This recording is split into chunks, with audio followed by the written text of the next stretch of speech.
Hello, welcome back to X-Men Classics. And in this episode, I'm reviewing.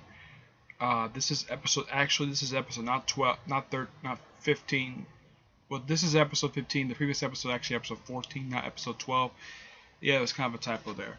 All right, now coming on to really much more interesting issues, covering issues 27, 29, and three issue story arc, three loosely connected issues that I refer to as the Mimic the return of the Mimic saga / the birth of Factor 3. First up, it's issue number 27, which features the return of the Mimic. And you get a slight costume change. Wow. It took Roy Thomas 7 issues after his debut to finally give an alteration to Jean Grey's costume. Let's see. It shows off a little of her chest. She could show up more of her beautiful red hair. Yeah, when you read this issue, like, wow, finally, they finally changed Jean Grey's costume. It only took them 3 years to do it. But the guy as well, Cyclops, gets a bit less yellow in his costume. But pretty much everyone else's costume remained pretty much the same. Of course, the issue opens like it's middle of the action. This goes on for like a few pages where the X-Men are fighting the Mimic again. Then it cuts to after the events of the previous issue where Warren got his where Cyclops accidentally hit Angel in his wings and gets him in full study. And of course, Cyclops starts beginning to doubt himself as a leader of the X-Men. So, of course, Jean is basically off of college. They're just doing whatever she wants. Yeah, like I said with the Ted Roberts character, it's a potential romance that just goes nowhere. I am not kidding about this.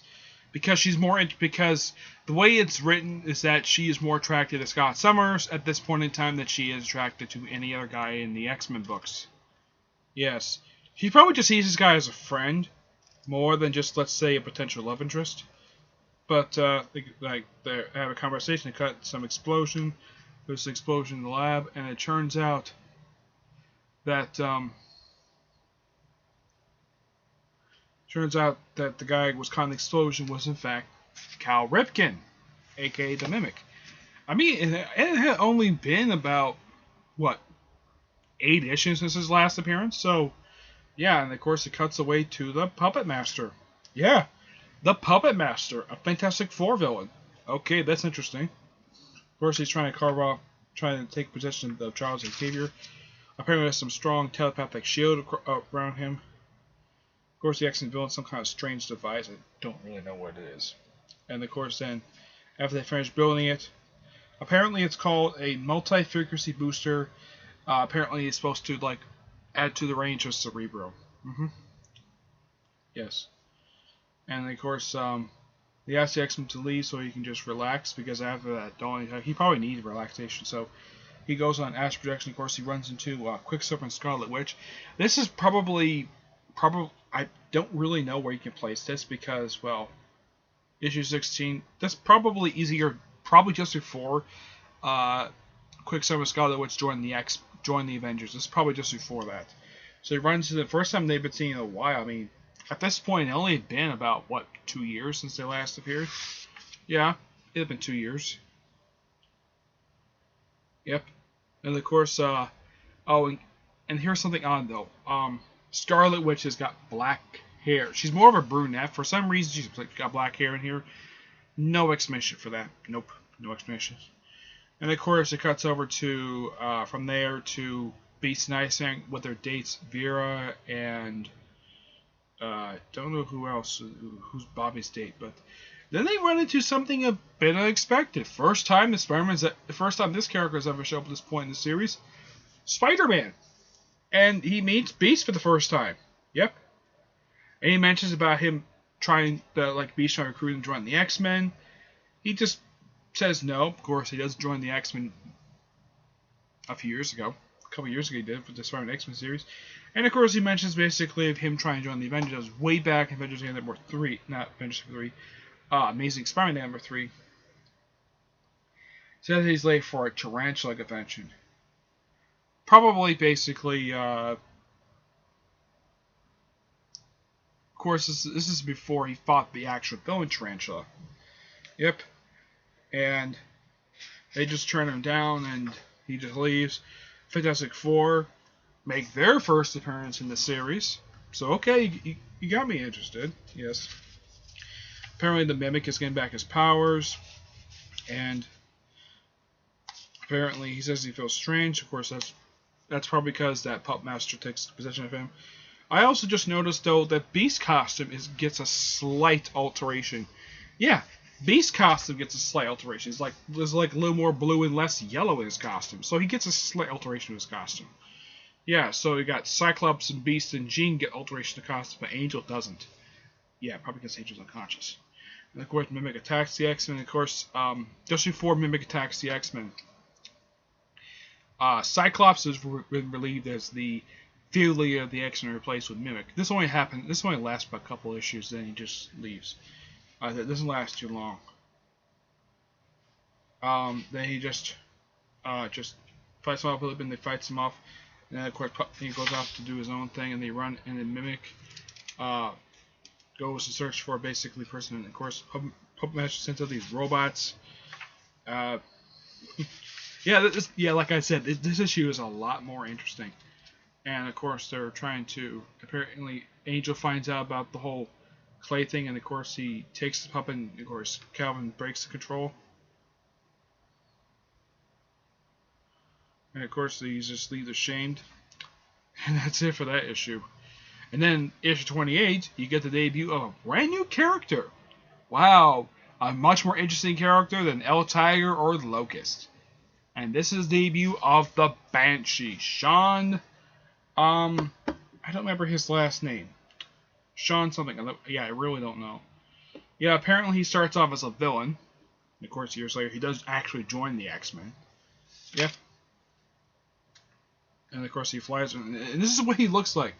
Oh, and by the way, I should also note that this costume never changes at all. He basically wears the same costume. Yeah, though he does get rid of that stupid headband he wears by the end of the issue. And Mimic is still flying around, trying to test some of his powers. And there's this kind of like new guy called the Ogre, who is associated with Factor 3, who has who has this little band on his head.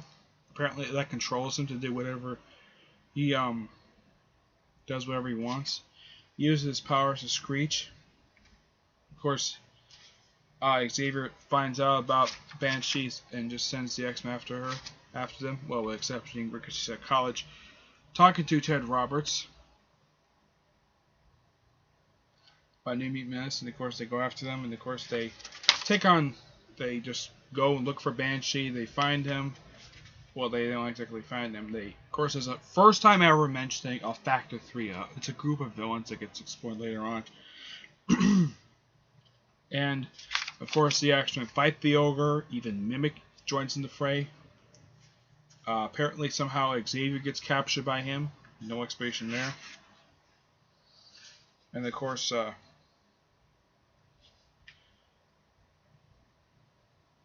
apparently this band is apparently the one who controls him. Yes. Yeah. Of course, Banshee flies around. Then Banshee gets taken. I think gets knocked out cold. Ogre comes in, tries to attack them. Apparently, they fight him enough. Basically, of course, Mimic trying to attack him. Of course, he takes off the headband, and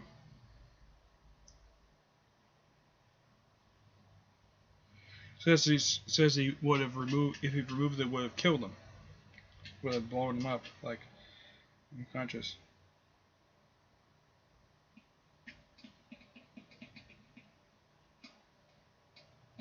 Yeah, apparently, well, not exactly brainwashed. He's kind of forced him to work with him because of this band that was on his head. Apparently, he has some explosives. If he removed it while he was still around, he could have.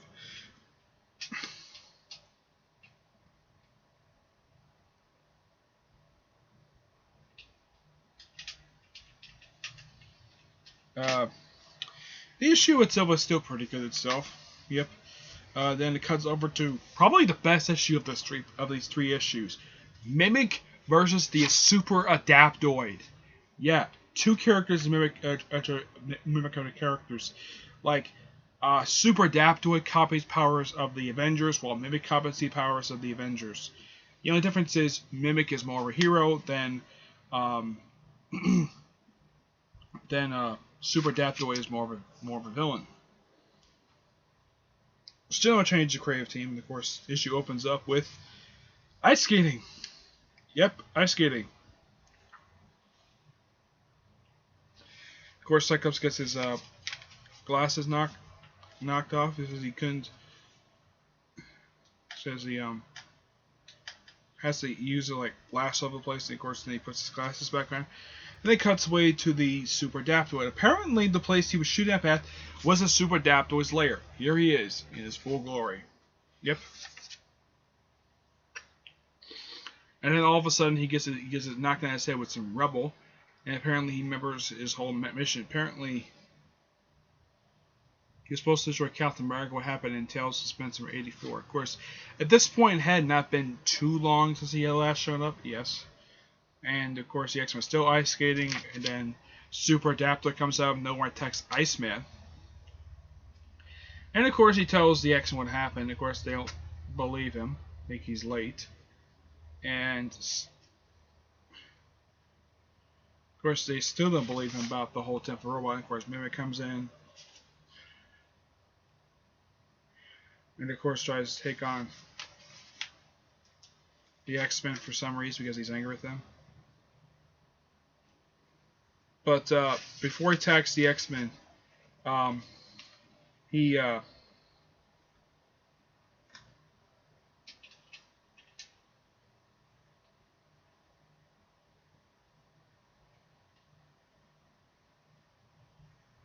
apparently Xavier was not oblivious to his rude attitude, and he removes him from the X-Men. Do you think he would change? And of course, he was wrong. He asked him to leave. Well, he does not. He does leave, but he still takes on the Super Adaptor when it comes to the school.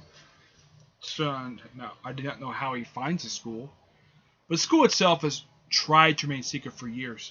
Of course, he doesn't attack the school; he just attacks the X-Men which are out in the field. Then, after they're all unconscious, and all of a sudden, just Mimic shows up, completely out of nowhere. He just shows up and just tries to join forces with him. Gives a little bit of his power. Then he fights him. And this fight lasts for several pages. Probably the best part of this issue. Mimic versus Super Adaptoid. I'm sure some people at this point really wanted to see this. A character who copies the X-Men powers versus a guy who copies the powers of the Avengers. And they fight for a good several pages. And then of course he gets defeated. But he does return years later, but he does return to the X-Men comic for a while. And the issue ends basically with them wondering who the next foe is going to be. Of course, the next foe is going to be Warlock, not Adam Warlock, completely different character. So, what did I think of these three issues? Wow, man, these issues were so much better than the previous few issues. There are a few reasons for this. One, you actually get some story progression. Something the previous three issues failed to do that much. Get a lot more of it. Two, the X-Men get alterations in their costumes. About frickin' time. Of course, this is around almost around the mid-60s at this point. And Jean Grey showing off some skin in her costume. That is something. And of course, switching from the full head mask, almost like the full mask, full cowl mask she's wearing for a whole period of time. Now she just wears like a full frontal mask. Let me show you to you. Let's see. What's a good page that shows it? Shows her in costume. Here we go. Yeah. This right here, this is her current outfit. And this is her last... The way her outfit looks here, that remains the same until she gets her first individual costume. But it's great the fact that somehow Stan Lee must have allowed Roy Thomas to finally allow the artist to actually alter her costume. I think it looks great. I mean, showing off her skin. I mean, even though it shows like a little bit like here-ish. but of her skin, but it's still really good. The fact they actually allowed her to do that. You see, we get Mimic coming back, which was a brilliant stroke of genius, bringing him back because it only been about 8 issues since he last appeared. So at least they waited nearly a year, almost a full year, to bring him back instead of bringing him back. Oh, I don't know, 2 or 3 issues later. But 8 issues does seem like a pretty good period of time. So yeah. So I give these 3 issues a 9 out of 10. All 3 issues. Because they're better. They get a lot more story progression than the previous 3 issues. The previous 3 issues had very little story progression. These 3 issues, it's like, oh, let's just have a bunch of story progression. Like that. Yeah. So, that's it for this episode. Stay tuned for episode 16. Excuse me. Where I'm going to cover issues 30 and 31. Until then, see you there. Bye.